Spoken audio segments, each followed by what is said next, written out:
Dreams. It all started with a dream. It wasn't anything ambitious or grand that I yearned for. All I wanted was freedom. But time has a funny way of twisting things. Now, all I dream of is the end. Every night and every contemplating moment, my thoughts and dreams are haunted by the same 20-year-old memories and the nightmarish vision of our near future. Dreams of the night the heavens above my home split apart and hellfire rained down. Dreams of the damned and their agonizing screaming as their collective hands, fused and deformed eternally, reach for the sky, pleading for mercy. Dreams of what's to come. The rift in the sky spreading and growing large enough to consume the entire world, and humanity being plunged into an era of unfathomable horror, from which it would never escape. I dreamt of my fate and the role I played. I've dreamt of the Crimson Throne Room kneeling before the harbinger of our doom as her bishops placed an ivory crown upon my head and his rewards for bringing forth her reign. For 2 decades, these dreams have plagued me. For 20 years, I've awakened, awash in despair, knowing that these were visions of my sinful past and inevitable future. In my youth, a man told me that our lives are nothing but the consequences of our choices. At first, I disregarded it, laughed it off. However, the consequences of the sins I committed have been unraveling themselves before my eyes for over 2 decades. So, who got the last laugh? The way things played out, no one. I awoke yesterday to the murky twilight that precedes dawn, bleary-eyed and anxious. 2 days before the 20th anniversary of the night it all went to shit. Over the last few months, within my dreams, they've demanded for my return. I knew this time I wouldn't escape its call. A week ago, I received a call from the only other person who could understand what I was going through. The true catalyst behind my suffering. We decided it would be best for us to make the journey home. We had no idea what awaited us and what would happen, but it would be best to answer the calls, lest we incur any unwanted consequences. Knowing that this might be the last time I'd see my family, I slipped into my daughter's room to plant a kiss on her head, without uttering a single word to a still sleeping wife. I stepped outside into a world teetering on the edge of apocalypse. As I started to drive, I thought about what my life had become. The wife, the kid, the white picket fence, and the white-collar desk job. It all seemed so mundane. Of course, any sense of normality was corrupted long ago, but I still attempted to go through the motions of maintaining the appearance of an everyday Joe. A family man just wanting to provide what's best for his family and maintain a sane, stable household. All just faux traditionalism, feigning worry for the future that awaits our children in the face of significant societal change, all while knowing what truly awaits us is much worse. It's almost funny to me when I see the men and women of my social groups clutch their pearls over the most inconsequential things. I scoffed at it all once, this kind of life, and the ideals that perpetuated it. Drunk on teenage hubris, I once wished it would all just crumble away. I wonder what old me would say if he saw me now. And why did I care? The drive to Salt Lake City came and went in a dizzying blur, and by midday I'd found the diner we agreed to meet at. He sat hidden away in a corner. Despite his imposing appearance, he always blended into the background. Approaching him, I was shocked by how little time had dulled his features. A myriad of faded tattoos and week-old stubble hinted at his age, but his hard-set eyes still radiated a youthful fervor. He bore the resemblance of the cruel Emperor Caracalla in his eyes and resting scowl. Though he was a year older than me and nearly 40, he looked 10 years younger. It's been a while, Jack. Not long enough, Don. He let out a chuckle. Don's usual cynical gruff was always broken by his laugh, an almost childish sound that used to come off as sweetly innocent. Now it felt more condescending than anything. Hungry? We don't really have time to waste. Eager to rush towards death? I doubt we'll be that lucky, I said, getting up. My response drew another laugh from Don as he followed me up. The next few hours were spent on lonely highways, barreling towards that wretched place. The mere thought of it caused a tempest of unrestrained dread to whip about violently through the landscape of my mind. But a serene calm tends to prelude the most turbulent of storms. I found mine in the nostalgic dreams that followed my slumber, peace for the first time in 20 years. When you're my age, it's almost a certainty that you'll look back through your entire life and dream of returning to the rosy days of youth, back when the world was vast and vibrant. I dreamt of Sunset Valley, my former home, a tiny Ohio town with a population that barely broke 2,000, small and close-minded. Everyone knew everyone, and gossip was rampant. It was stifling for those who longed for more than a life of conformity and condemnatory glares. In Sunset Valley, no one ever moved in or left. The people that lived there had done so for generations, and it was generational reputation that dictated the social hierarchy. Don's family, the Morettis, had been the town's screw-ups for decades, so naturally no one respected them. I was lucky to be born into a hardly notable family. The only expectations placed on me were to keep my head low and stay out of trouble. My family feared the townspeople and the ire of their judgment. Unfortunately for them, I was too unruly, selfish, and stupid to obey my family's single request. I guess that's why the day I met Dawn was truly the beginning of the end. I was introduced to Dawn through a mutual friend. Dark hair, dark-eyed, dark mood, tall and well-built. Dawn was the local pot dealer, and during my teen years, cannabis seemed like a simple enough rebellion. We could have just stayed as dealers and buyers, but there was something magnetic about Dawn, a pervasive charisma that made him impossible to ignore. He didn't take shit from anyone, not from other teens, adults, authority figures, or an entire town's dogma.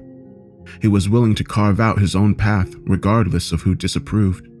And though Dawn might have been a boisterous presence, the man himself was quite reserved, preferring to keep to himself. He didn't like unnecessary interaction. I guess he appealed to a part of me that saw itself as small, hopeless, and I felt the need to get closer to him, befriend him, as if a bit of his lion-hearted nature would rub off on me, and I wouldn't be so uncertain of my future, of my place in the world. It took time, but eventually, I broke through his stoic exterior. I became his closest friend and found that elusive driving force that motivated him so much. A dream that we grew to share. But the pitfalls of youth are that our hearts always crave more. Too greedy for stagnation, our bond grew beyond what was considered acceptable. For as long as I remembered, there was a line drawn in the sand, and in our youthful bravado, we eagerly crossed it. As morning light roused me from my slumber, I became aware of a dull ache deep in my chest. My eyes blurred, and I wiped away the tears beginning to form. For the first time in 2 decades, my dreams hadn't been plagued by horrors that befell my home, but instead yearning for the blissful, reckless days of my youth. Anger set in when I realized that not even the passage of time had weakened his influence over me. I turned to face him. I was angry that I couldn't bring myself to hate him, that he made me ache for something that had died and been buried decades ago. I was mad because I didn't know if he felt the same or if I was just the last remaining shard of a long-forgotten past. I tried to tell myself that I wasn't the one at fault. Not entirely, at least. Just like an accessory to murder, I stood complacent and watched the perpetrator commit his crime. That is my sin. I can't say I wasn't warned, though, so I'll take my share of the blame. If he was aware of my current resentment, he didn't show it. Dawn just yawned and asked if we could switch places. I took the wheel as he tried to get comfortable in the passenger seat to rest. I drove for a couple of hours before the pains of hunger forced me to pull into a nearby rest stop. Its rundown diner and shops looked far more appealing than ever. I took only a few steps outside before I felt the sensation of being watched. I spun around to face the nearby woods. However, it was from my periphery that I finally saw movement, shaky and wholly unnatural. I turned to face it and was met with the sight of a contorted figure peeking out from behind a tree. It noticed my gaze and tried to move closer, its malformed bones splintering and cracking beneath its pale flesh. The way its limbs strained and contorted should have been impossible for any healthy organism on this earth.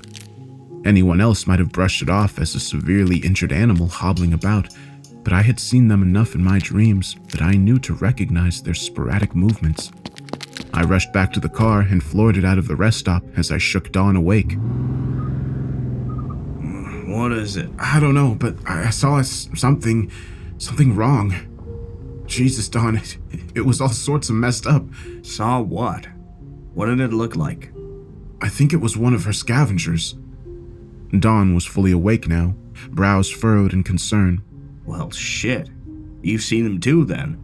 The flesh constructs. In my dreams. Well, I guess things are getting down to the wire. The hell's that supposed to mean? It means that the things we've seen in our dreams are starting to bleed through into reality. It means we and the whole world are officially on borrowed time. So that's it then?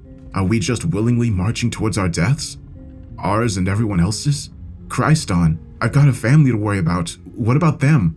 I should just turn the car around and try to— You know you can't do that. You've had the dreams. The ones of being dragged back to sunset and into the gates of hell. You know what will happen if we turn back. So what the hell am I supposed to do? Not much you can do. I've been planning something for years now, but I'm not sure how that's going to play out in the end. Once again, what the hell does that mean? Dawn only answered in an indecipherable smirk. With that, he settled into silence, and I chose not to press him further. It didn't matter anyway. Soon enough, we'd be in the presence of her unrelenting evil, and our lives would be more than likely forfeited to her. So I chose to sulk and spend the next few hours driving quietly. The sights and sounds blurred together into an amalgamation of empty highways, a noisy car engine, and the acrid smell of gasoline. When it was my turn to switch with Dawn, he suggested pulling over so we could both get some rest. And since we were ahead of our schedule, I agreed. We drove into one of the many seedy motels that dotted the highway, and I threw myself on the undoubtedly filthy pull-out sofa bed. So, what have you been up to these last 20 years, Jack? I considered not answering him, but I was curious to know the same about him. Nothing. Nothing of note, at least. I'm just living my life as normally as I can. I saw the edge of his eyebrow twitch, as if he was expecting my answer, but still could not completely hide his disdain. What about you? After sunset, I ran with a gang. We stole art from rich art collectors for other rich art collectors. Ah yes, Don Moretti and his penchant for thuggish behavior.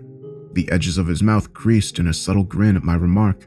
Well, that only lasted for about a year. I made decent money, but it wasn't sustainable. Shortly after, I found a different group to run with. Well, more like a small organization. An organization? What kind? Investigative. Kinda like private detectives, but they look into the things regarding the occult. Supernatural shit. I held back a laugh, an action that drew a glare from Don. It softened and faded from his face as fast as it had formed. Don't tell me that after everything you've seen and experienced, you're still a skeptic. Come on, Jack, I thought you were smarter than that. No, you're right. It just seems kind of ridiculous. So did anything come of it? Yeah, actually. It wasn't easy, but I think I found something that can point us in the right direction. So what was it? I don't think it does you any good if I told you everything. I think you should get some rest, and we could discuss it in the morning. What makes you think that you know what's best for me? If you did, I wouldn't be in the shit I'm in right now, I said through gritted teeth. Dawn's face hardened, the rising anger apparent, but the attempt to quell it was just as visible. You know, Jack, I've put myself through hell, far more literally than I'd like, all to find a way to deal with this. I know you've had it hard these last 2 decades, but at least give me the chance to fix things. A rising wave of anger jolted through me at his tone, the way he talked down to me like a child, but I did my best to quell it. Whatever, Dawn, let's just get to bed. There was just one thing that I couldn't let go of, a suspicion that had been brought to the surface the second I reunited with him. Have you killed anyone since we left Sunset? What? You want a fucking list? I didn't.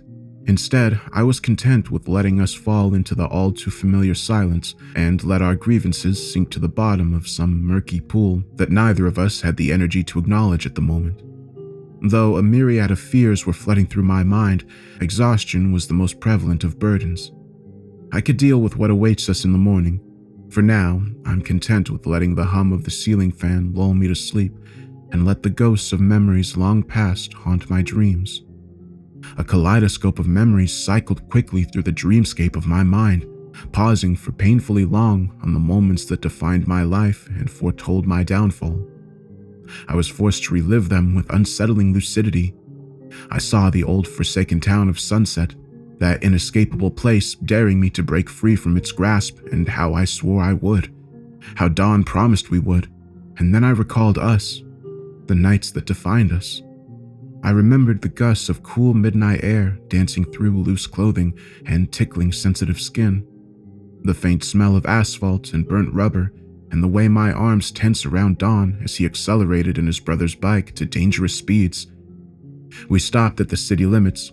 The looming highway beyond was an impassable barrier we swore would one day crumble. Fuck if I know. California or Nevada, it doesn't really matter. As long as it's far away from this shithole. And if it's with you, it's enough. Were his exact words when I asked where we would even go. They were crude, but said with such sincerity that I grew to cherish them. Fast forward to the end of that school year when Don graduated. It was a surprise, given his long list of suspensions that prevented him from walking, but the fact that he had been handed his key to his freedom was enough. I wasn't so fortunate. I was only a junior, another year barring me from the same luxury. Our summer came and went with little fanfare. We spent it as any adolescent boys would, indulging in generally harmless mischief. By the time the school year started, I had grown impatient and moody. Dawn noticed this change and spent most days lifting my spirits, and it worked to bring a fleeting sense of ease that all but faded by the next school day. I had found myself getting used to the rhythms of mundane life far sooner than I'd like to admit. Even the moments shared between Dawn and I had fallen victim to repetition. Every school day ended predictably, with Dawn picking me up and us heading to the usual spot. At the edge of town was a heavily wooded area that Dawn was particularly fond of. Beyond its tree line, you could find yourself completely alone out there, and with isolation came privacy, an undervalued commodity in this time. The infamy surrounding the woods was effective at scaring most people away. Rumors of Satanists and pagan cults performing sacrifices and rituals circulated through the town during the satanic panic that characterized much of the 80s. Rumors that fascinated Don, and it was under his suggestion that we began exploring the woods, specifically a massive cave entrance that dropped into unknown depths. The cave never being fully explored led many other town residents to claim that it was a gateway to hell, and that it was integral to the rituals of the miscreants they feared so much. Don and I spent a lot of time in those woods searching for the things let loose on the world through the gates of hell. However, that night was spent entangled on the hood of his starlit car, dreaming of the future, entranced by the freedoms it promised. As Don leaned in closer for a kiss, a voice cut through the air. "The hell are you boys doing?" It asked in disgust. I jolted up to see that it belonged to Bruce Anderson, the local town hero. Bruce had been closer than anyone to leaving Sunset Valley after receiving a full ride to Ohio University, thanks to his football talents, back when the high school still had a sports program. An injured knee anchored him back to the town, and as he aged, he took it upon himself to be the unofficial town sheriff, policing local hotspots for delinquent behavior. I think because fame and glory were once within his reach that he lusted so fervently after the little power he could hold over the residents of the small town. Then again, all it took was a bit of misused power and mass hysteria to fuel the fires of Salem. Whatever the case, he liked poking his nose into other people's business, taking moral high grounds, and dictating acceptable behavior and language. "You know I could tell your parents about this." Does it look like I give a fuck? Come on, man, let's just go, I pleaded with Dawn. Fuck that. I'm not gonna let him get away with the shit he constantly pulls. Hey, Bruce, you know you're a worse gossip than a bored housewife. Dawn always has a way of getting under people's skin, and it is evident by Bruce's darkening expression that his last comment stung. To have his manhood challenged by the considerably younger Dawn infuriated him. He took a threatening step forward as he spoke his next words. "Let me ask you a question, boy. If the sky were to split open and the hand of God reached through to smite you and only you, what would you say?" Would you still be this smug? Well, I'd say I have it coming and that it's about damn time. But I'd also say that I wouldn't be the only one that deserves it. I mean, didn't you knock up a 17-year-old? Last I heard, she wasn't doing so well. Bruce's face contorted in anger.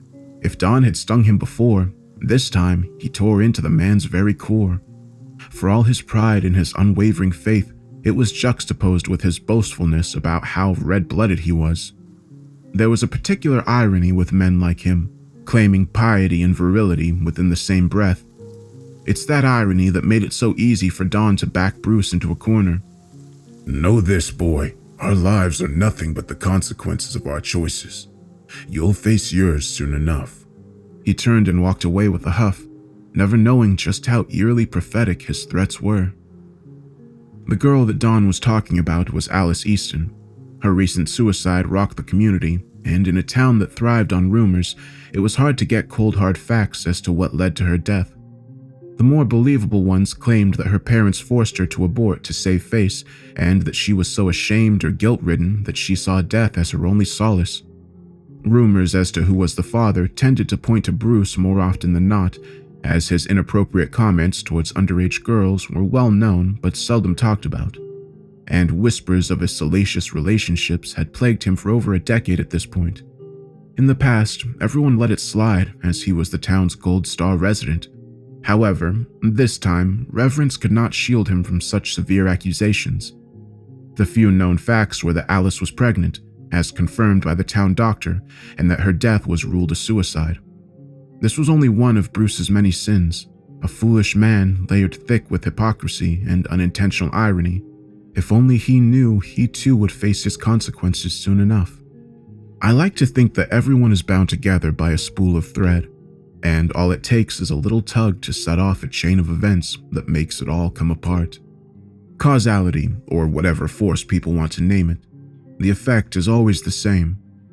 Looking back now, I think this was the tug, and Alice was the thread that would unravel it all. Don drove me home in silent anger. I hated to see him seethe. My inability to calm him made me feel so powerless. By the time we reached the driveway, I had settled on giving him space. As I was opening the door to leave, his hand shot out and grasped mine. I turned and saw that his face had softened. Don had a rough exterior that seemed near impossible to crack, but very rarely he showed a shy, pensive innocence. For someone like Don to show such vulnerability meant that he truly trusted me.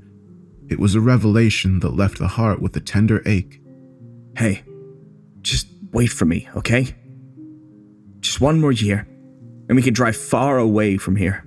Go wherever the fuck we want. So just wait for me. You know I will. I always will. Sorry. It's just this place. These people, they piss me off. I'm just worried they'll get to you. They won't. They haven't for 17 years, and they won't now. Don let out a half chuckle, half sigh, and perked up as he spoke. Tomorrow night, let's make it past that highway and into the nearest town. We can spend the rest of the day driving around, seeing new things. Didn't you say that you've always wanted to see the ocean? I don't think we'd have the time. But we will. We will, and that's all that matters. I went to bed that night repeating the words in my head like a mantra I desperately wanted to believe. I fell asleep, not knowing how short-lived they would be. The next day, I was unable to focus on any of my classes. I wanted to see Dawn, wanted to see more of the world that had eluded me for so long, a world that held the promise of freedom. If I had known it would be the final day before it all went to shit, I wouldn't have spent it lamenting about the tedium of everyday life. I could have spent the day saying goodbye to everyone, making amends, anything else. If I'd gotten the chance, maybe I would have found some closure, and the 20 years that would follow wouldn't have been so guilt-ridden and desperate. There was something off when Dawn came to pick me up after school. It was subtle, but I thought I saw the slightest signs of nervous tension in Dawn's movements. It was rare to see anything unsettle him, let alone make the man anxious, or maybe he was just good at hiding it. Whatever had happened, it must have been enough to pierce through his iron demeanor. The drive was silent and uncomfortable. It wasn't like last night. There was a more profound unease here. To my surprise, he pulled towards my street and into my driveway. "Hey, Dawn, what's going on? I thought we were— I need to do something real quick. Can you wait for me just a bit longer? Don cut me off. Sure, I said uneasily. He peeled out of the driveway, and I was left with the fact that this was the first time he had lied to me. I waited for hours, anxiety building with each one that passed by, and by the time night fell, it had shifted to sickly fear. It was nearing 10 p.m. by the time I heard the familiar sound of Don's car engine as he pulled into my driveway. I rushed out to greet him, but saw immediately that something was not only still wrong, but things had also worsened. Don had a crazed look in his eyes. He said nothing when I got in his car and only responded with a grunt when I greeted him and shrugged off my questions. He started the car and drove towards the woods instead of the highway like I had anticipated. Don finally pulled over as we neared Hell's Gate's cave entrance. I fucked up. I fucked up big time. What do you mean? What happened? My questions and pleas were met with silence. Instead, he led me to the trunk and popped it open. I peered in and nearly doubled over, trying to hold back the urge to vomit. Waves of nausea radiated throughout my body as I took a step closer. The inside of his trunk was stained with blood, some of it pooling in the corners. But the thing that stuck with me the most was the glazed look in Bruce's eyes and his partially exposed skull slick with crimson. With another thread pulled loose, the world around me began to unravel. I jolted awake with the sound of the motel door being flung open with incredible force. I tried to get up to confront the intruder, but my body was locked in place by a tremendous weight. I was completely paralyzed, unable to even open my eyes. The stench of death wafted into my nose as I felt a being approach the foot of my bed. The sound of contorted limbs snapping and tearing preceded the arrival of the creatures I had encountered earlier, the scent of awful decay accompanying them. Several beings now stood in the room. Their unintelligible whispers rose to shrieks that reverberated throughout my entire body. I was on the verge of cracking from the sheer sensory overload when a voice, otherworldly in tone, spoke and deafened all others. I recognized it, having heard it in my dream. She who sits upon a crimson throne awaits. The crushing weight subsided, and I rose to gaze upon the being, levitating several inches off the ground. It wore a blue cloak that obscured the entirety of its body. Behind it stood 4 flesh constructs. They seemed to be made of mostly human parts, as some of its limbs were recognizably humanoid. However, patches of fur, teeth, eyes, and limbs suggested that local wildlife was assimilated into their crude forms. The cloaked being nodded and dematerialized, leaving nothing but wisps of navy blue smoke. The flesh constructs collectively let out a garbled yelp, then proceeded to writhe their way out of the hotel, the sound of their bones resounding in the late-night air. Don's chuckle broke the bewildered stillness. Well, I guess that's as good a sign as any to get the fuck going. What the hell was that? One of our bishops, I'm sure. A bishop? The cloaked things in my dreams were bishops? Yeah, the blue one's named Siliothean, I think. You know their names? How? I'd be more worried about why one showed up here. I don't know, Don. Since you know fucking everything and insist on keeping me in the dark, enlighten me. Why do you think they appeared before us now of all times? Maybe they were eager to greet us or impatient. So, what do we do now? There's only one thing we can do, Jack. Don's eyes were somber. Funny thing, I don't think I'd ever seen him look so sad. After a few more tense moments, we got up and set out to make the final leg of our journey. The few hours we drove were spent in silence, Don's face and emotions now indiscernible. I sat in self-resignation. I heard the bishop say it many times in my dreams. We wouldn't leave Sunset, not this time. She who sits upon a crimson throne demands our life as tribute, to be part of her unholy court. I know now, ever since Dawn killed Bruce, her invisible hand held onto us by the throat.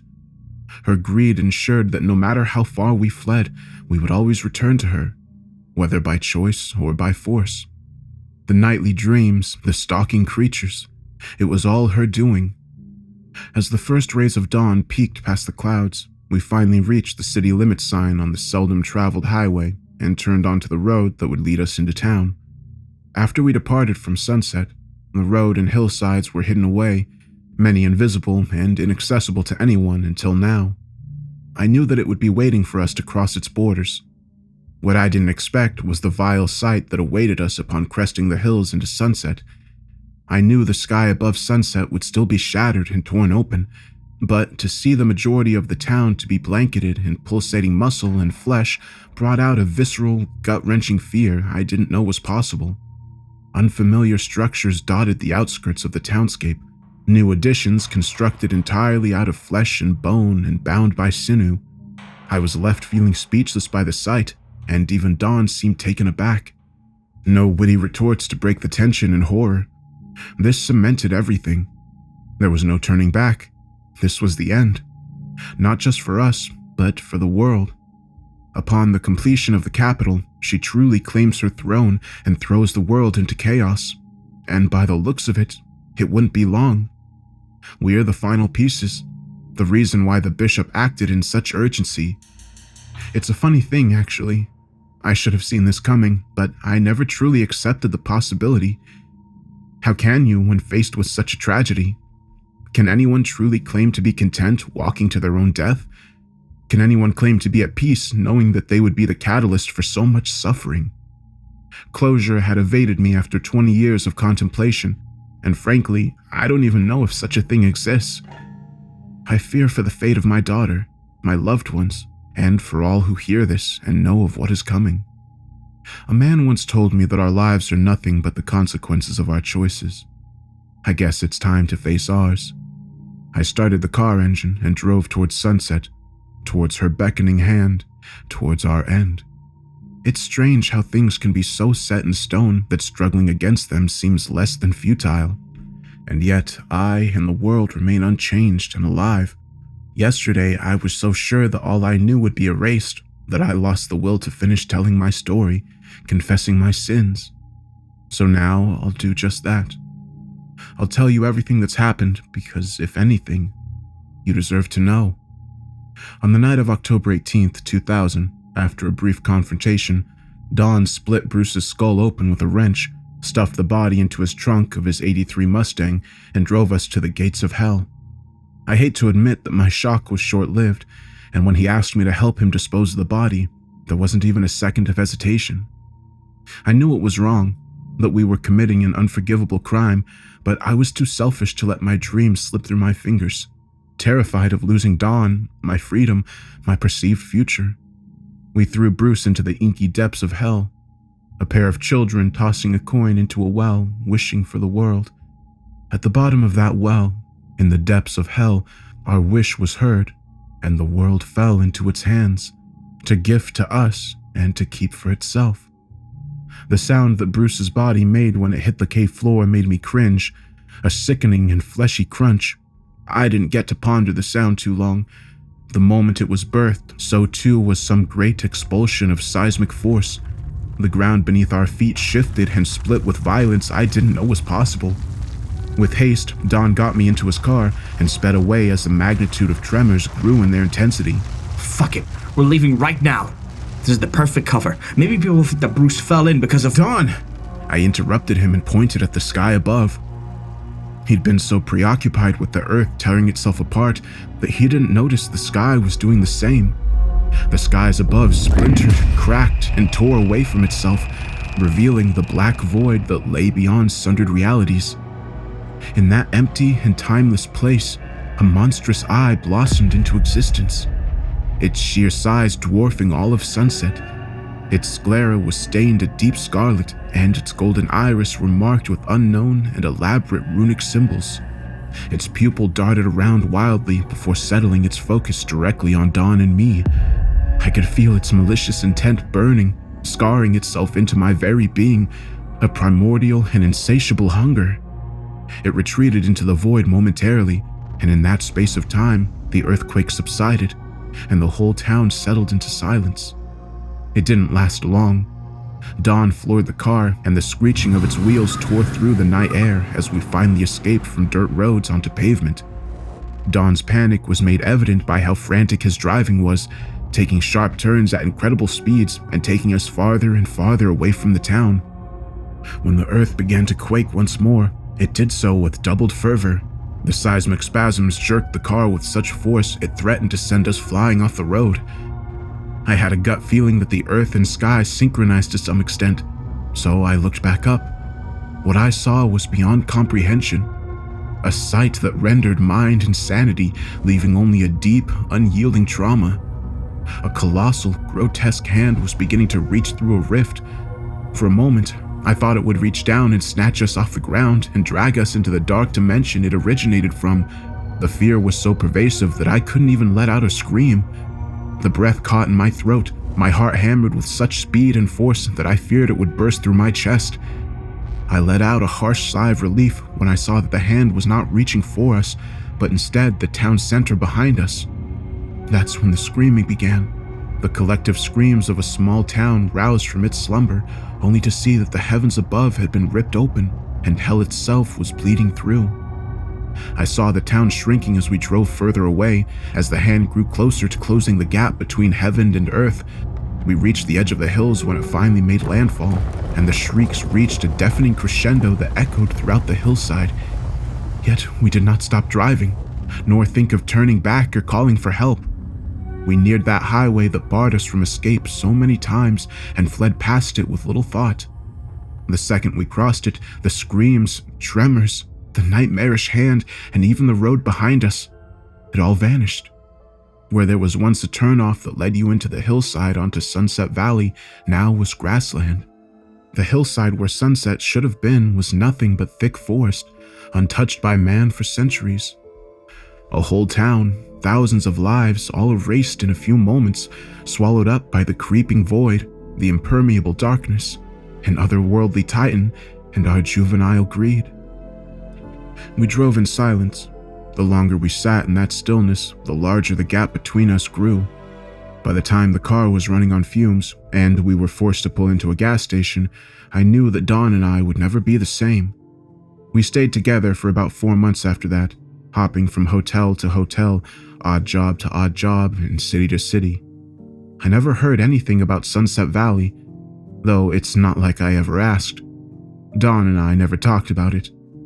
I tried to bury it, leave it behind, but the dreams never let us forget. One day, while Dawn was working, I walked away, caught a bus, and left for California.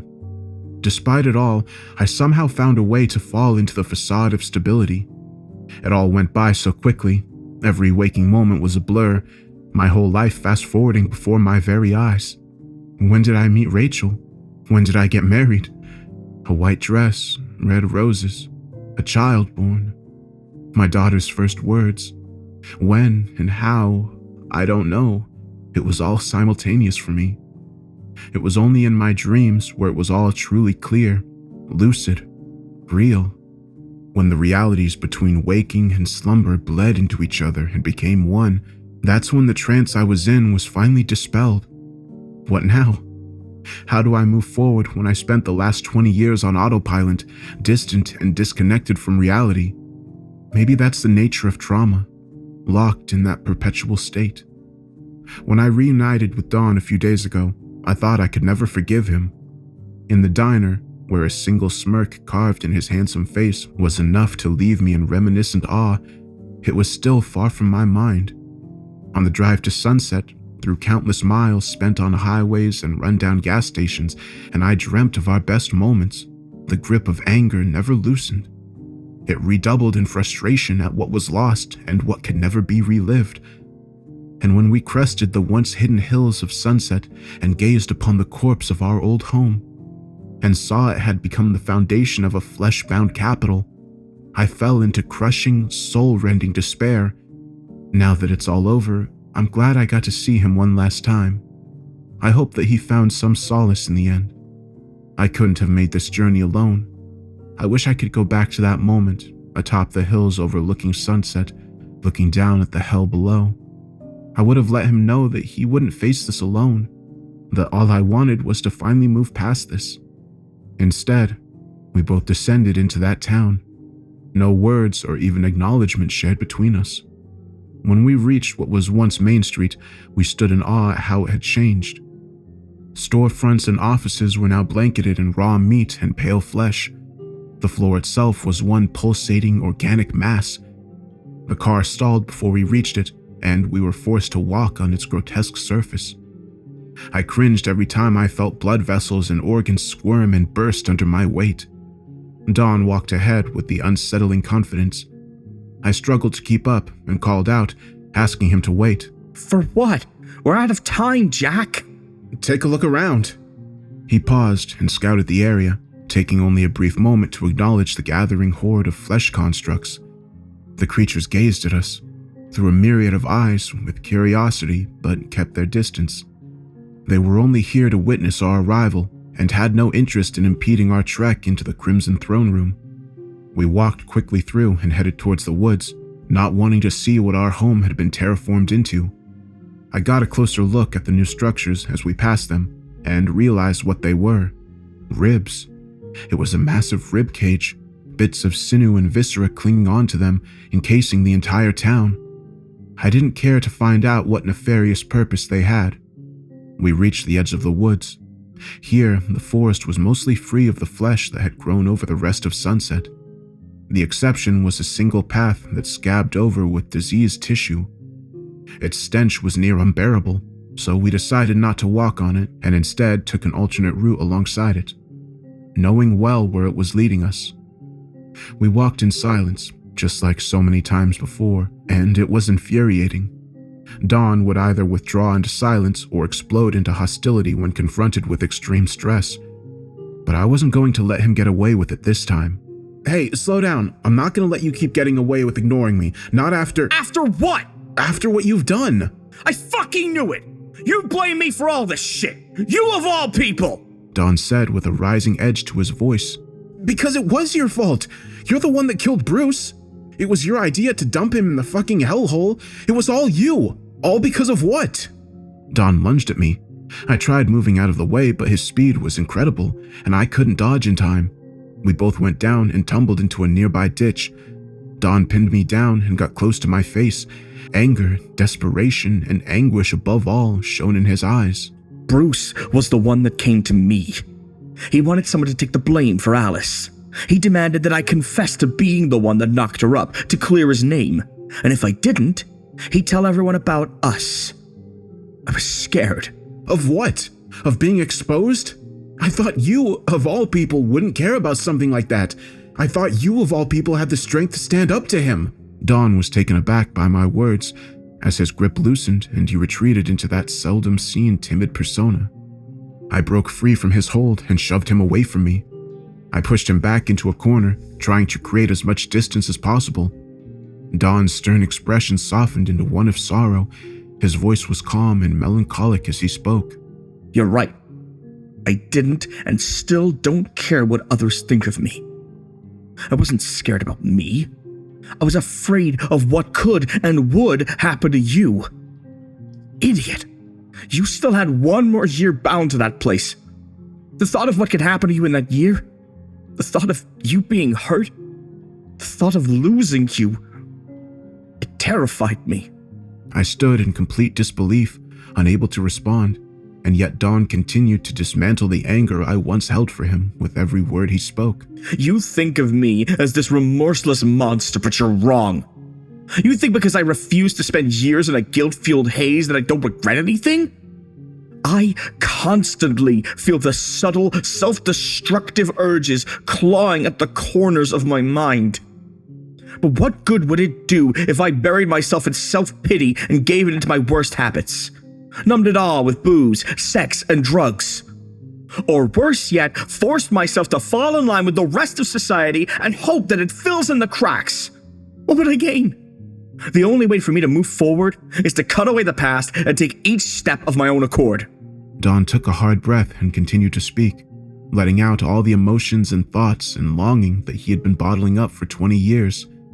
He let it all out to the only other person that could understand. I'm a selfish fuck, I'll admit it. I wanted it all with no compromise. I wanted you by my side to the very end. I wanted to defy every single person that looked down on me, and I wanted to break free from this place.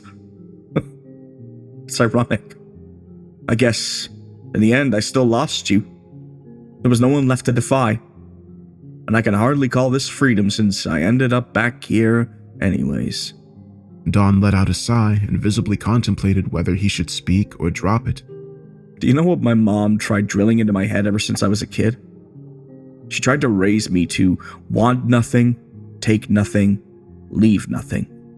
To live as if you were never even here. It was the Moretti motto. No one liked us to begin, so why make it worse? If I had listened, maybe none of this would have happened. But living like that isn't living. I refuse to live for anyone but myself. He said that last sentence with the same youthful conviction that had mesmerized me 20 years prior. But we weren't teenagers anymore, and that same juvenile sincerity wasn't going to pacify me this time.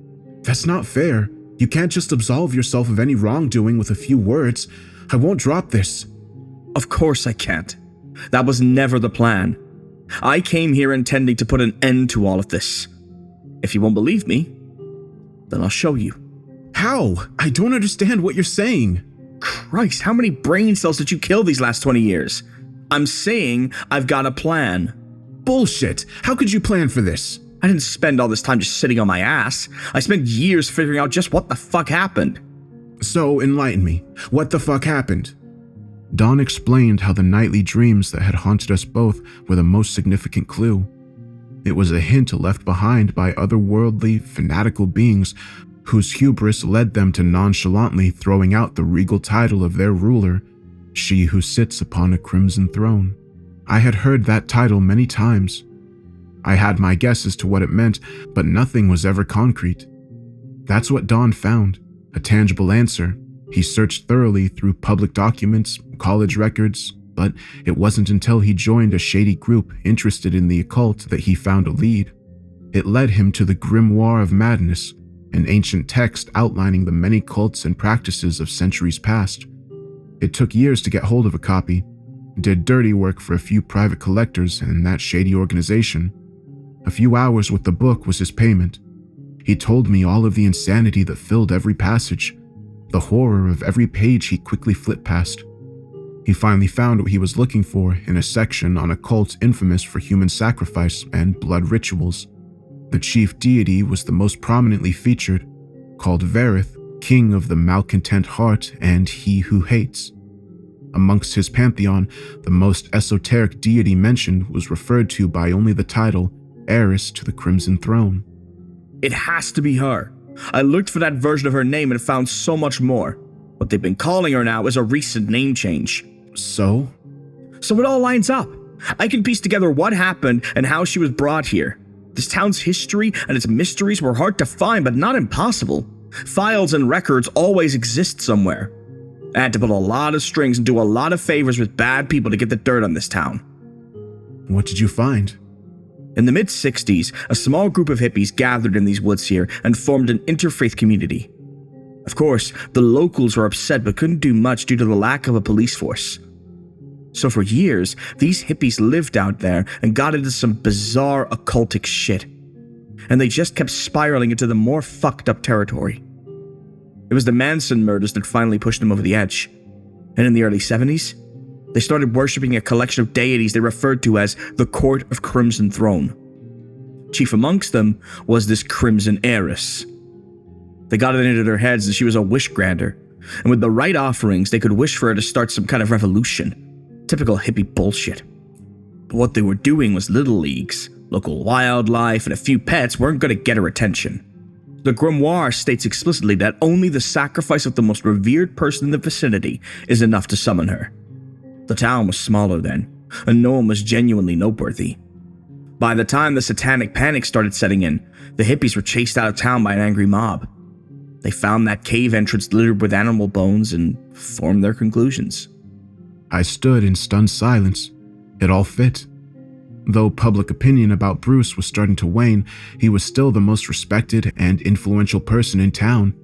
He was the missing key. Who would have thought two stupid teenagers would, by accident, be the ones to complete apocalyptic rites set into motion decades prior? We couldn't have seen it coming. No one could. The realization began to unravel the anger that had bound me for so long. So what now? Is there anything we can do? In the grimoire, she's stated to be a lesser deity, because for her to fully occupy our world, she has to anchor herself to a physical body and declare herself ruler through some elaborate coronation ritual. Until then, she's only partially connected to our world, linked by something that entered our world the moment the rift was opened. Since humanity hasn't been enslaved yet, I believe she hasn't taken a body, or at least it's not complete, leaving only one link binding her here. If we can find it and destroy it. You really think that would work? It can't be that easy. Nothing ever is. We could search this whole town and still not find shit. It more than likely will be in that cave, in her throne room. It's something foreign to our world. When we see it, we'll know. Even if we did find it, what then? I don't see how you plan on destroying an artifact like that. Don patted the backpack he was carrying. This baby is loaded with a dozen grenades and a few incendiaries. Oh, and I still have this baby too. Don waved around a revolver. I recognized it as his father's old Smith & Wesson Model 27, the steel glinting faintly in the filtered sunlight. I couldn't help but laugh at his plan. Typical Don, dedicated years of his life to this cause, and that's the best he could come up with. And if it fails, what then? I do have one final contingency, but I'd rather not resort to using it. It took me years to get hold of the son of the bitch, so I'd rather hold on to it. But if the need arises, well, I'll just leave it in your capable hands. I mulled over my options and realized I had none. It was far too late to turn back. It was either go down without a fight or die throwing a literal Hail Mary. I owed it to my family, my friends, and myself to at least try. I turned to Dawn and said, "Fuck it." Before I could run ahead, Dawn grabbed me by the shoulder and pulled me aside. What's her name? I could have played dumb, feigned not knowing who he was talking about. In all honesty, he probably already knew her name, but I owed it to him to hear it from my lips. Rachel. Do you love her?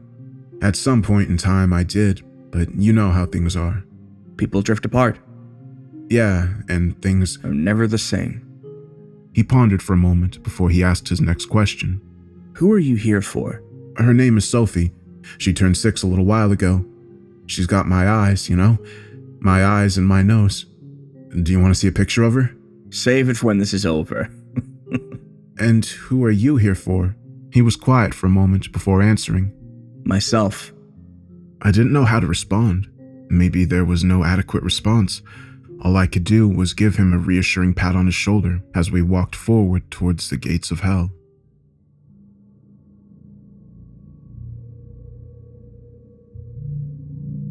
The cave entrance was decorated in flesh blossoms, stained a variety of hues: bruised violets, gangrene rosettes, blackened buds, a menagerie of the fantastically fucked up, a grotesque garden in bloom in the courtyard of hell.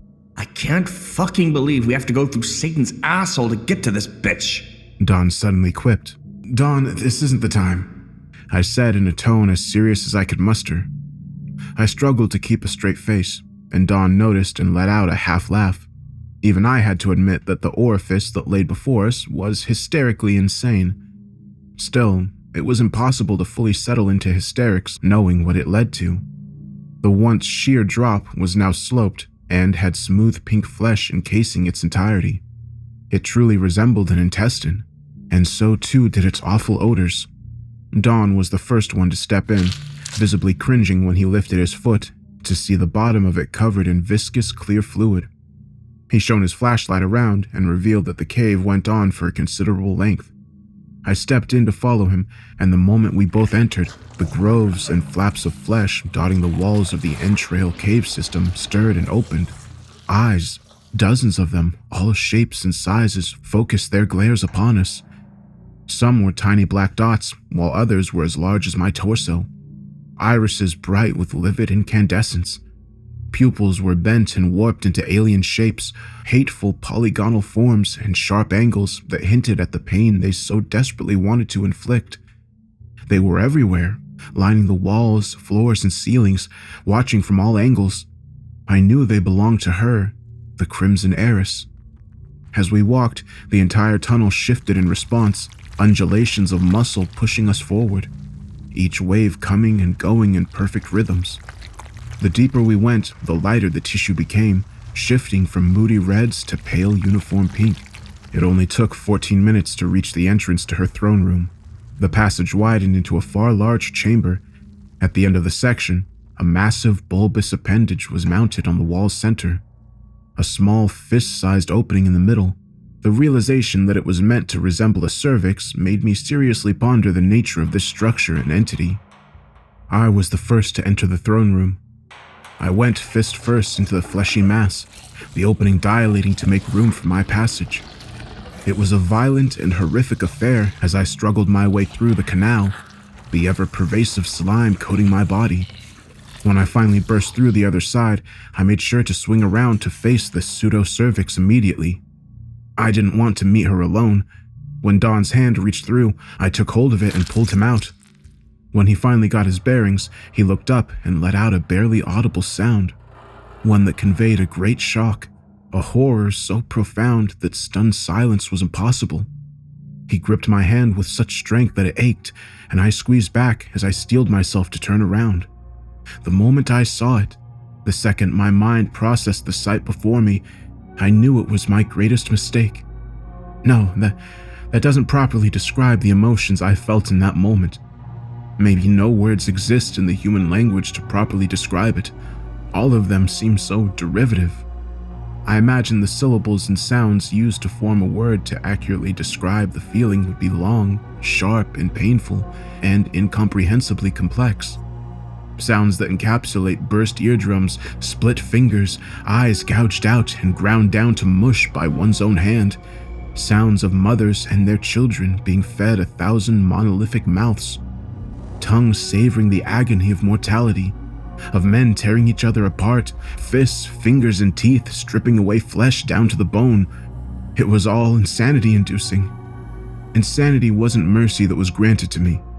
No, instead my mind forced me to take in the sight. Even in my darkest dreams, nothing came close to this level of depravity. A mass of wriggling flesh made up of hundreds of human bodies, naked and fused into what could have been her throne. I knew them. The people trapped in that mass, and they knew me. I saw the unmistakable expression of recognition cross their collective faces when they saw us. Their voices rose to hysterical, guttural shrieks, having lost the capacity to speak. It was the best they could do to express the despair they felt. I saw the face of Rosie James, a flower shop owner who was a good friend of my mother. Her face was contorted in anguish. I saw Conrad Firth. He was on his deathbed the night sunset fell. Having been a smoker for 30 years, he developed lung cancer. He fought it every step of the way. If only he had died a few hours earlier. If only he had thrown in the towel the second he was diagnosed. He looked upon us with unquenchable hatred. At the very base, acting as a trunk of sorts, was the contorted body of Bruce, a smooth black sphere buried deep in the center of his chest. His eyes darted back and forth between Dawn and I. I looked away. I couldn't bear it. They had all been alive, conscious, and in unimaginable torment for the last 20 years. It was a blessing that I didn't see the faces of my parents. If I had, I would have lost my mind then and there, torn out my eyes and bashed my head in. Rise. That blue-cloaked bishop levitated above us, along with 3 other cloaked figures of varying colors, red, yellow, purple. I guessed it was the rest of her bishops. What role would we be assigned in her court? I wondered. I didn't get to ponder it long as the blue one spoke again. Stand and face your queen. She has long awaited your arrival, for the arrival of the Crimson Princes, future heirs to the Crimson Throne. As if possessed, we turned to face the throne once more. My mind reeled and struggled to fight against looking at the wretched thing once more, but my body refused to comply. A massive form now sat on the throne, mercifully obstructing the majority of it, except for the base containing Bruce. It was her.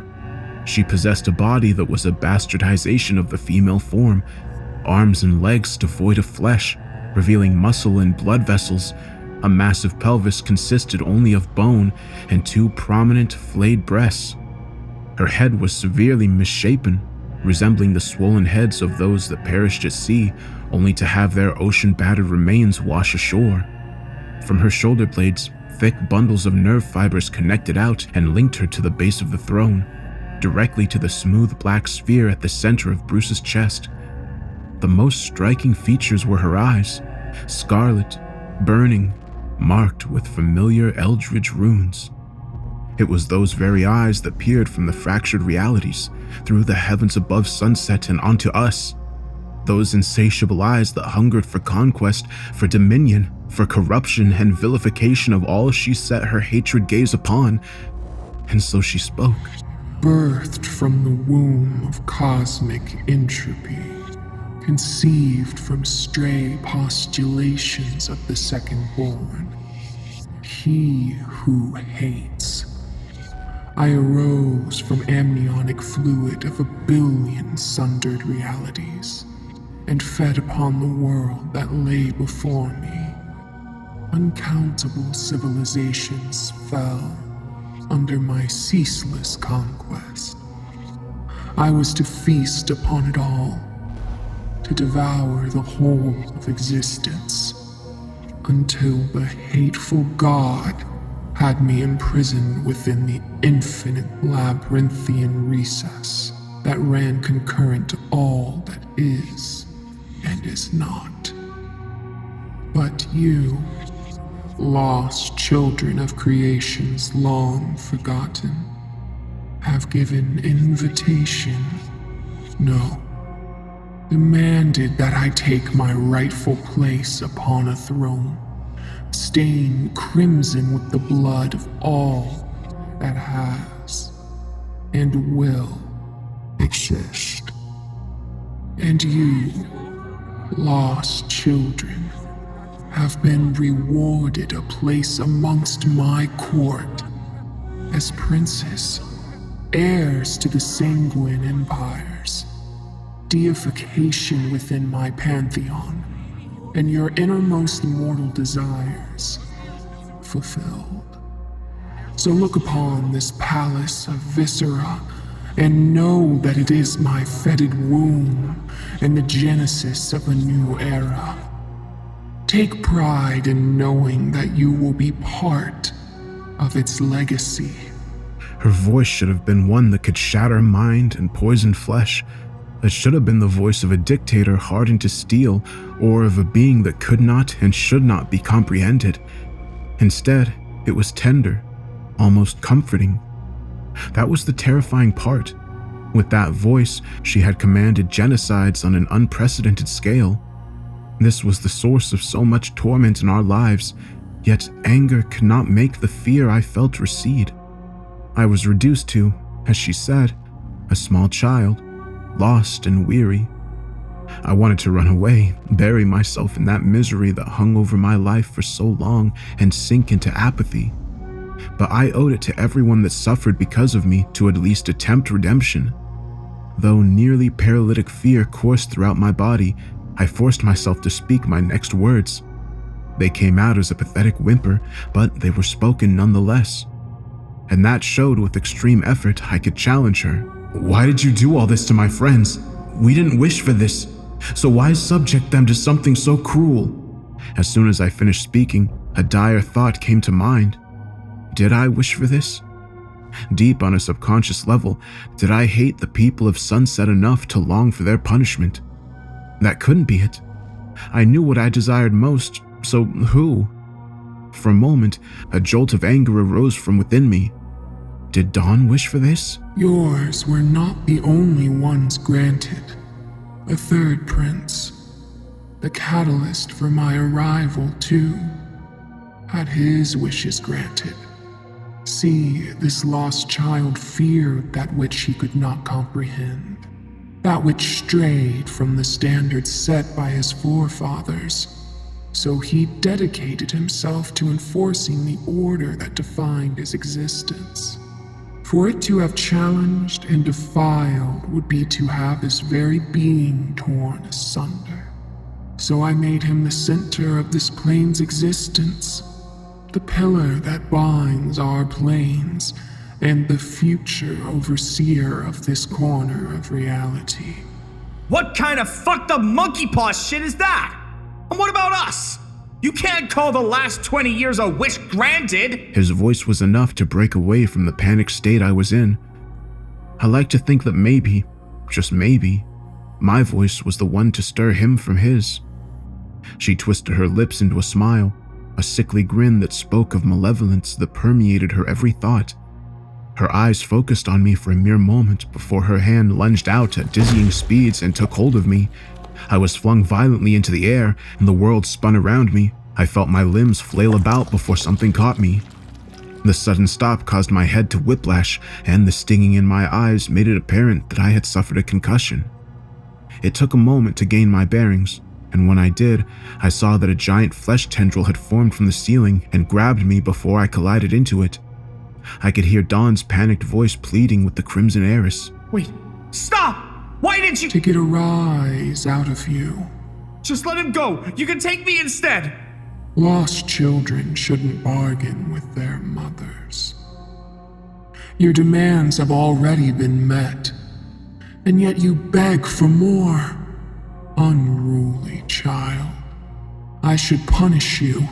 Unruly child, you know not the meaning of agony. Unruly child, how should you be disciplined? I promise never to challenge or disobey you. I am grateful for what I've been given, and will ask no more. The Crimson Heiress's smile softened, and the tendril coiled around me loosened enough for me to fall through its grips and be caught by hers. She then bent down and placed me back down on the soft, fleshy floor. Dawn was at my side, helping me up. He mouthed a silent apology as I leaned against his shoulder. You are to refer to me as the mother of lost dreamers. Dale-Tef. That is the name I have chosen to take upon my coronation. She gestured with her hand, and the whole throne room blossomed into complex and intricate regal displays. Columns, halls, pews, tables, and pseudo-floral centerpieces formed instantaneously, carved of flesh. Coagulated blood, bruises, scabs, and calluses accentuated elaborate designs branded into the flesh. In a nightmarish way, it was almost beautiful. Wisps of colorful smoke, navy blue, gold, indigo, and scarlet, all rolled in and materialized as the 4 bishops. They carried a massive circlet, jagged antlers spilling out from all around it. At its points, the calcified remains of some creatures were impaled, their faces locked into an eternal scream. Most of them were unrecognizable as beings from this realm, except for the human one at its center. Trophies from previously conquered worlds. The bishops floated towards Dale-Tef, intent on placing the crown upon her head. I knew when that happened, it would be the end of us all. I took hold of Dawn's hand and squeezed it, a gesture he returned. We knew it was now or never. Dawn slipped a small object into my pocket, took off his backpack, pulled out a single pin, and flung it towards the base of the Crimson Throne. He let out a casual, almost comedic hey as the pack soared towards Bruce. Dale-Tef turned her head at the sound, her face contorted into anger at the sight. The way she was positioned made it impossible to intercept the explosives, or so I thought. She let out an incredibly fast and powerful kick and caught the pack with the edge of her heel. It must have been her intention to fling the bag away from the throne, but as soon as she made contact with it, it detonated. The explosion sent a deafening shockwave through the throne room, followed by a series of smaller, staccato-like explosions and bright flashes. When they ceased, I could see that most of her right foot was obliterated, and the incendiaries had caused her calf to catch on fire. She turned to face us, leaning her weight on her remaining foot, flames spreading to her thigh and pelvis. Her face was twisted into an expression of pure rage, fury so profound that it could never be truly expressed by human faces. Dawn gave me a quick, knowing glance, his eyes communicating an unshattered resolve, his eyes telling me, "It's up to you now." He turned to run, and maybe he could have outrun the now seriously impeded heiress, but before he could even take the first step, 3 tentacles burst from the floor and lashed out at Dawn. He dodged all 3 of them with ease, rolling out of their grasp. As soon as he landed on his feet, 3 more tendrils burst underfoot. Don must have spent the last 2 decades honing his reflexes because his reaction time was inhuman. Dodging and weaving out of the way at incredible speeds, he dove out of their reach and used his hand to pivot mid-dive out of the way of a new tendril that had formed. However, he was beginning to be overwhelmed by sheer numbers. I was shocked by how long it took for one of them to catch him at an angle he couldn't recover from and pin him down. Deltef, having extinguished the fire during the confrontation, got down on her 3 remaining limbs and charged forward. As she passed me, she struck me with the sole of her foot, sending me flying backwards. I landed near the base of the throne, the wind knocked out of me. I let out long, painful heaves and struggled to take in air. My entire body ached, but most of all, my diaphragm burned with intense pain every time I breathed. The kick must have cracked a few ribs. 6 consecutive shots rang out, followed by 6 meaty impacts. The sound brought me to clarity, and I forced myself through the pain to stand. My only thoughts were Dawn. I had to help him. I saw that Deltef now held him in her hand, and his gun lay at her feet. Her torso was riddled with holes, but it seems like she didn't even notice. A stream of incomprehensible obscenities spewing from her lips. The floor in front of her split open, causing Dawn's revolver to fall into the gaping crevice.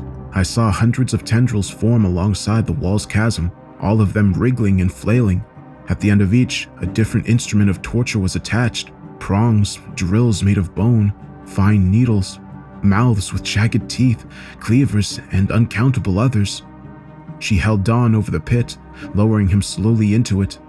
The longest of the tendrils, one with a bone sickle, lashed out and slashed at the base of his ankle and made a shallow cut that drew blood. The tendrils then lowered, and a few drops of blood fell into the crevice, driving the rest of the twisting mass into an even greater fervor.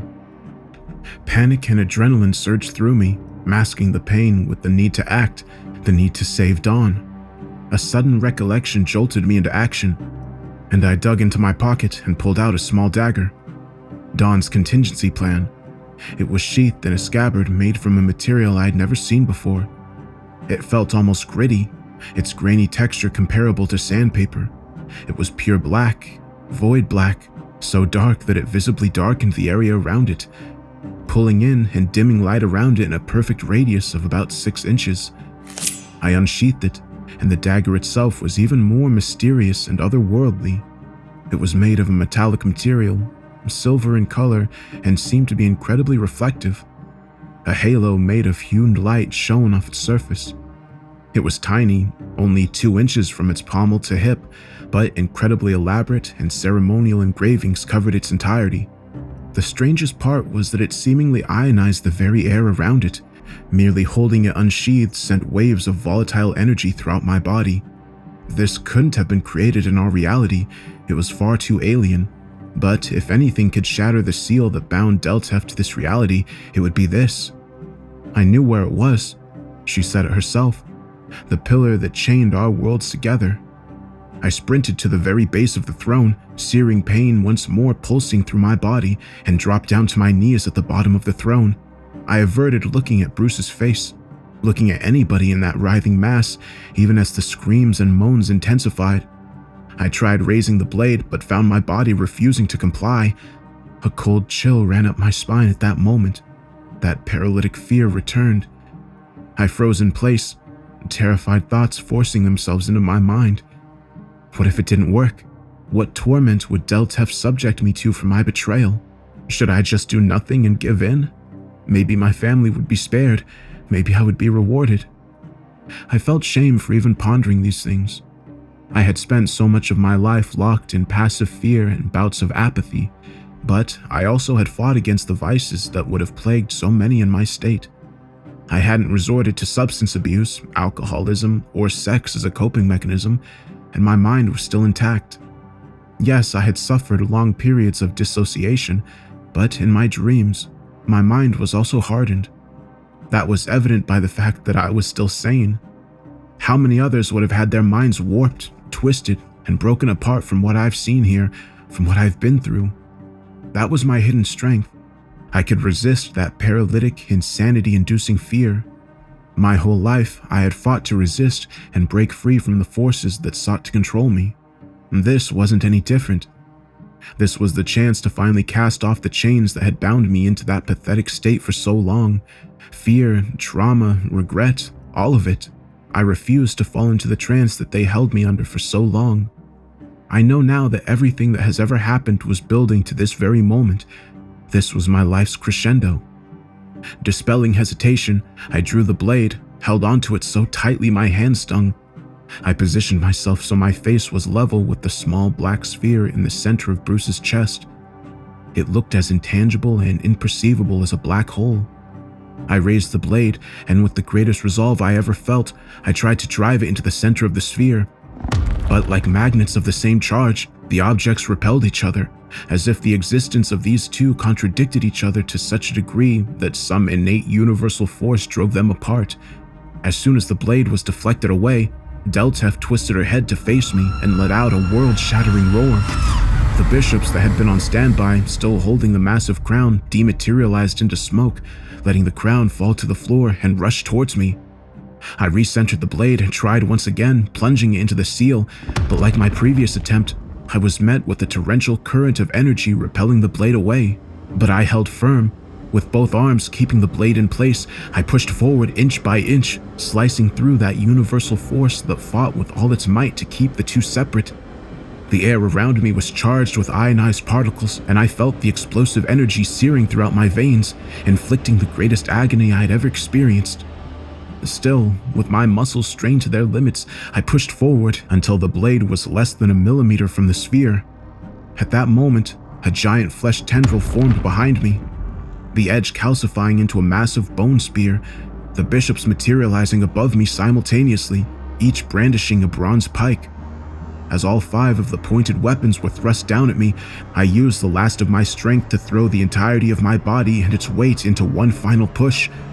I was mere nanoseconds away from being torn apart when the blade finally made contact with the seal, and both shattered instantaneously. The emanation of energy that was released must have shaken the very foundations of our reality. The throne immediately calcified into ivory bone, and the calcification rapidly spread out through the throne room, petrifying the bishops and the tendrils in place, locking them into an eternal state of assault. Another scream ripped out from Deltef, and I turned to see that she had dropped Dawn onto the still fleshy floor, narrowly avoiding the tendril-filled crevice.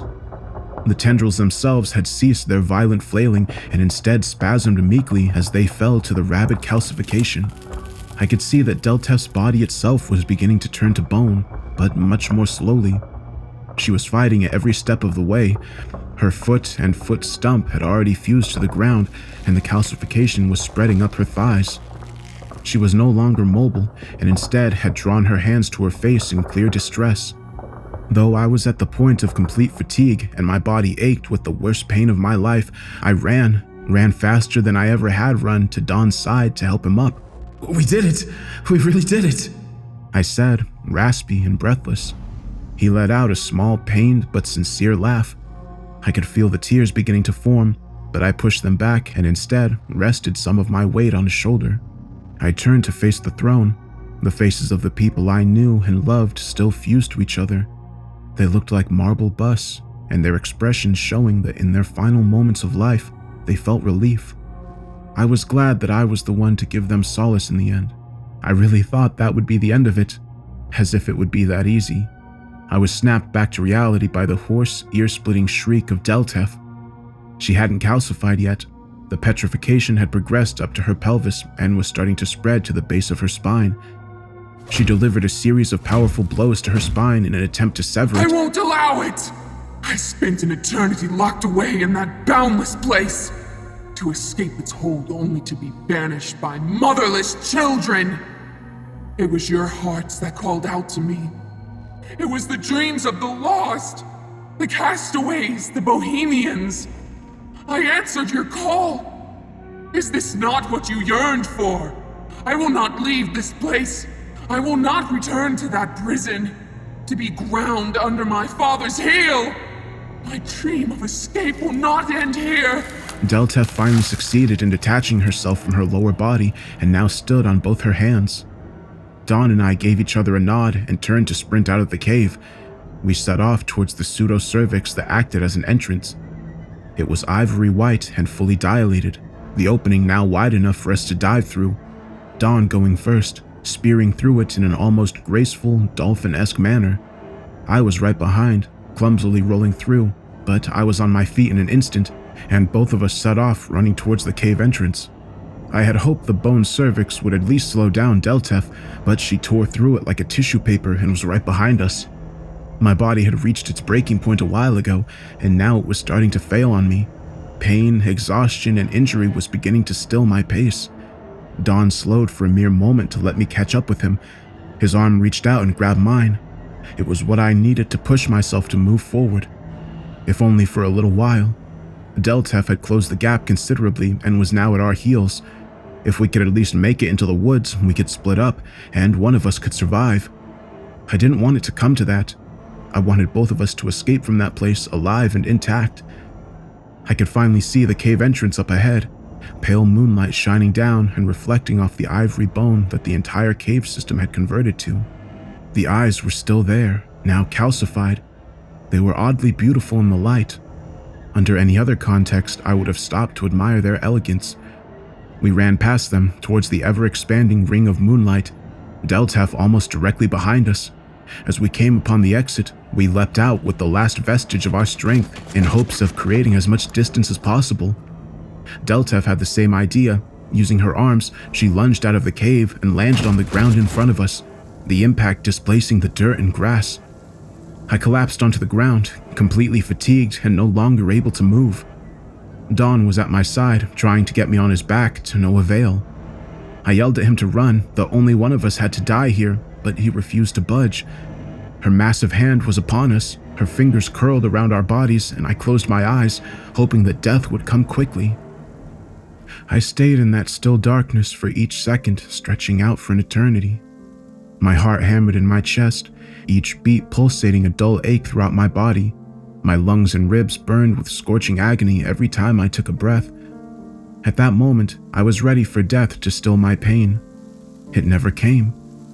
I slowly opened my eyes to see the fingers and palms of Deltef's hands had turned white, pale bone reflecting the light of the moon, set on the backdrop of a clear, cloudless sky. The stars that once raked across its facets finally gone. The petrification spread quickly up Deltef's arms, into her chest. Thin veins of bone spread up her neck and into her face and formed small patches. A sinister smile spread across her face as she spoke. I see now. You are no mere lost children, nor are you lost dreamers. You knew from the very beginning what your heart yearned for. What a grandiose dream it was. But alas, all dreams must come to an end, and so too must its inhabitants. I enjoyed my fleeting time here, but if I must return to my reality, I will do so with poise. However, know that every single longing thought and fleeting dream makes its way to me. As long as there are lost dreamers, pining for what lies beyond their reach, there will always be a door from which I can enter. Farewell, little dreamers, heirs to my throne, princes of endless dreamscapes. Await my return. And with that, she completely solidified. Her body stood as a monument to the havoc she wreaked in so little time. She could have plunged the world into her dark dream of an empire the night she arrived here. She instead let us live out 20 years of her twisted version of freedom, 20 years of her haunting our dreams. I guess, in the end, it was her hubris that led to her downfall. I was just glad that this time it was truly over. Dawn and I just lay there on the forest floor, looking past the tree canopy at the sea of brilliant stars that stretched on infinitely. They had never looked so beautiful in my life, so bright, so vivid. And so we lay there in comfortable silence, letting our minds and bodies rest. I awoke to the first rays of dawn, the light morning mist forming little dew droplets on my eyelids. I sat up to see that Dawn had his back to me, He was facing towards sunset. Still unbearably sore, I walked towards him, and he turned to face me and gestured toward the town ahead. I was left in awe at the sight that lay before. All of Sunset had been calcified. What remained was the ivory capital of an empire that never was. It was like stumbling upon the ruins of a civilization long lost and entirely foreign. I know that the sight should have filled my heart with melancholy, but instead, a profound relief put me at ease. I knew it wasn't a fleeting solace that would dull and fade with time. Now that the ghosts that have long haunted Sunset and I have finally been laid to rest, I have nothing left to grieve for. I took a picture of Sophie out of my wallet and placed it in Don's hand. He studied it for a moment and let out a hearty laugh. Damn, she really is the spitting image of you. Maybe you can meet her sometime. Maybe. We'll meet again, won't we? Of course we will. It's the way things are. We're bound no matter how you look at it. First, I have some stuff to take care of. Old obligations. I'm not sure how long it'll take, but when I'm through, I'll stop by to check up on you. Meet the missus and Sophie. Just wait for me, okay? You know I will. I always do. Don insisted that I leave him there, that I make the journey home alone, that I needed the time to mull over all that has happened. I believe that it was because his journey wasn't over yet, that he didn't have a home to return to. It was a journey he'd have to finish without me, but I'm glad I was there for a small part of it, that he was here to help me reach the end of mine. I don't know where I'll go from here, but I know that the paths I've walked and the dreams I've chased all led me to this end. I can only wonder what awaits me in my dreams.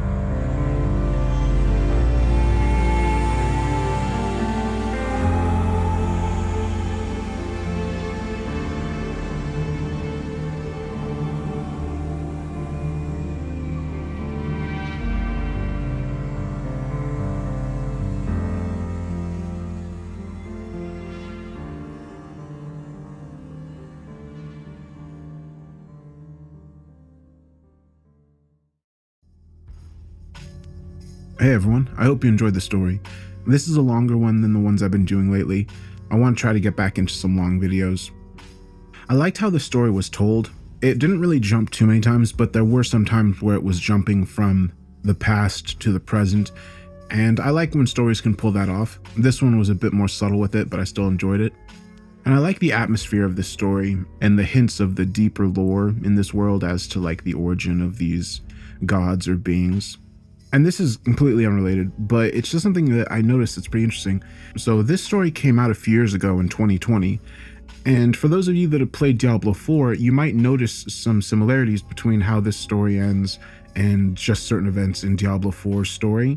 I won't spoil it for anybody who hasn't played it, but since this story came out before Diablo, it's really interesting because there's like 3 things that happen in the end of this story that also happen in the end of Diablo 4. And I just thought that was a crazy coincidence. But I really hope you all enjoyed this story. There's a song that I made called Eternal that I just barely posted on my music channel, and it's the song that's in the end of this video, so I'll leave a link to it in the pinned comment. Thank you all so much for coming by, and I hope you have a great day.